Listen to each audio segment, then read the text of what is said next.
ಬಂಗಾಳಕೊಲ್ಲಿಯಲ್ಲಿ ಮತ್ತೆ ವಾಯುಭಾರ ಕುಸಿತ ಸಂಭವಿಸಿದೆ. ಕಡಿಮೆ ಒತ್ತಡದ ಪ್ರದೇಶ ರೂಪುಗೊಂಡಿದ್ದು, ನವೆಂಬರ್ 4ರ ನಂತರ ಕರಾವಳಿ ಪ್ರದೇಶಗಳಲ್ಲಿ ಗಾಳಿ ಸಹಿತ ಮಳೆಯಾಗುವ ಸಾಧ್ಯತೆ ಇದೆ ಎಂದು ಹವಾಮಾನ ಇಲಾಖೆ ತಿಳಿಸಿದೆ.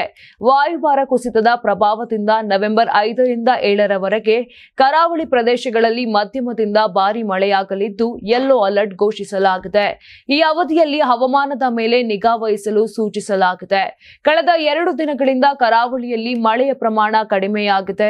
ಹವಾಮಾನ ಹೆಚ್ಚಾಗಿ ಬಿಸಿಲು ಮತ್ತು ಆರ್ದ್ರತೆಯಿಂದ ಕೂಡಿತ್ತು. ಮಧ್ಯೆ ಮಧ್ಯೆ ಮೋಡ ಕವಿದ ವಾತಾವರಣವಿತ್ತು. ಉಡುಪಿ ಜಿಲ್ಲೆಯ ಕೆಲವು ಭಾಗಗಳಲ್ಲಿ ಬಿಸಿಲು ಮೋಡದ ನಡುವೆ ಹಗುರ ಮಳೆ ಸುರಿದಿದೆ. ಹವಾಮಾನ ಇಲಾಖೆಯ ಮುನ್ಸೂಚನೆ ಪ್ರಕಾರ ಇಂದಿನಿಂದ ರಾಜ್ಯದ ಹಲವೆಡೆ ಮಳೆಯಾಗಲಿದೆ.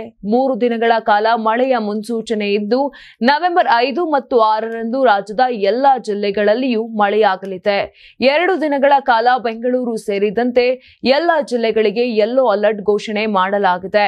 ಉತ್ತರ ಕರ್ನಾಟಕದ ಬೀದರ್, ಕಲಬುರಗಿ, ಯಾದಗಿರಿ, ರಾಯಚೂರು, ಬಾಗಲಕೋಟೆ, ವಿಜಯಪುರ ಮತ್ತು ಕೊಪ್ಪಳ ಜಿಲ್ಲೆಗಳಿಗೆ ಇಂದು ಯೆಲ್ಲೋ ಅಲರ್ಟ್ ಘೋಷಿಸಲಾಗಿದೆ.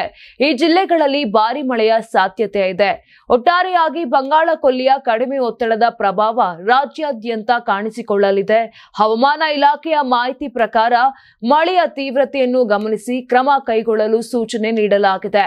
ನೀವು ಸಣ್ಣ ಆಗ್ಬೇಕಲ್ವಾ? ಅದು ಒಂದು ಉತ್ತಮ ಆಹಾರದಿಂದ ಸಣ್ಣ ಆಗ್ಬೇಕಲ್ವಾ? ಪ್ರತಿದಿನ ನಮ್ಮ ಜೀನಿ ಸ್ಲಿಮ್ ನ ಯೂಸ್ ಮಾಡಿ ಯಾವುದೇ ಸೈಡ್ ಎಫೆಕ್ಟ್ ಇಲ್ದಂಗೆ ನೀವು ಸಣ್ಣ ಆಗ್ತೀರಾ.